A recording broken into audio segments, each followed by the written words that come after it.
Devil's Night Diary calls. Do you dare to open the pages of the unknown?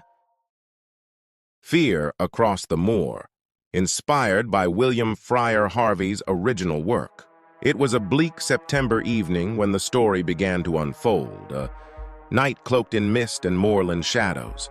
Peggy, the child, lay feverish, her small body gripped by a fiery affliction that Mrs. Worthing, the matronly head of the estate, suspected to be appendicitis.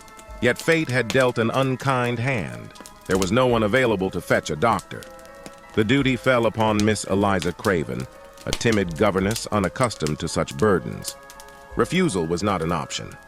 "Take Pontiff the dog for company," Mrs. Worthing said, her voice laden with uncharacteristic concern. "It's only 4 miles and there's nothing to fear." But in her heart, Eliza harbored doubts. The path to Tebbett's farm was more than just a physical journey. It was a crossing into an uncharted realm of fear and the unknown. The road across the moor was treacherous, made worse by the weight of local folklore. Ghost stories clung to the air like the damp mist. And the ominous name Red Man's Cross sent a chill through Eliza's spine. Pontiff abandoned her within minutes, retreating back toward the estate's warmth. Then came the rain, a merciless torrent that blurred her path and soaked her spirit.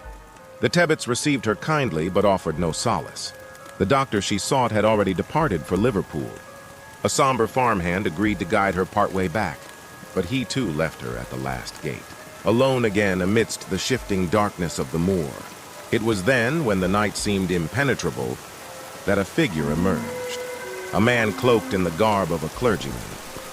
His sudden presence eased her solitude at first, but his voice carried an unsettling gravity as he began recounting a tale that felt more like a confession. "I was much like you," he said, his voice low and resonant, "afraid of the moors, of the whispers in the wind. Then, one night, I encountered something that changed my life, or perhaps my death." The clergyman spoke of a September night like this one, of a journey across the same moor, and of a shadowy figure who had leapt from the darkness. A coarse man, wielding a sharpened stake, had demanded money, though his intent was far darker.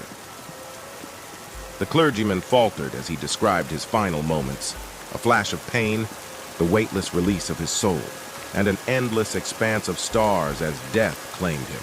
Abruptly, the story ended. "Are those the lights of your house?" he asked, pointing to a distant glow. Before Eliza could respond, he vanished. Realization struck her like a blow. She had been speaking to a shade, a lingering fragment of the past. Fear gripped her as she ran toward the safety of the estate, the moor closing in around her, its whispers louder, more insistent. By the time she reached the door, the hall clock struck 9, the hour the clergyman had said he died. Hit like, drop a comment, and subscribe for more mysteries await. Stay curious, but safe.